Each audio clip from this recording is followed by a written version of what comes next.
Welcome class, today's economics web lesson focused on chapter 5 entitled Supply.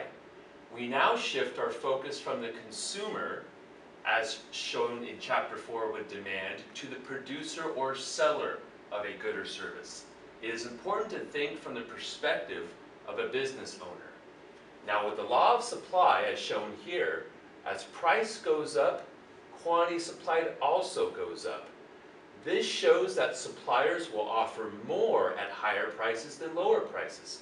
This, of course, is in line with the profit motive. Businesses go into their endeavors to earn money. Very well. So on this first graph we have, on our horizontal axis, pens shown in the unit of thousands, and on the vertical axis, the price for each pen. Now the first thing you'll note, in contrast to chapter 4 with demand, is the supply curve slopes upward.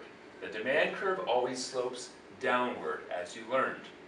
So in this case, we can see this law of supply is illustrated here. As price goes up, so does the quantity sold as well. So, what is our first task? How many pens are producers willing to produce at $1? So if we look at the vertical axis and we find $1, we move over until we hit the curve, and then we look immediately downward to 5. So what is the answer? 5,000 pens. At $1, 5,000 pens are being produced. Task number 2. At what price were the most pens produced? So again, if we want to look at our greatest number in terms of the quantity, which would be 10, we're then going to move upward and to see what price it intersects with.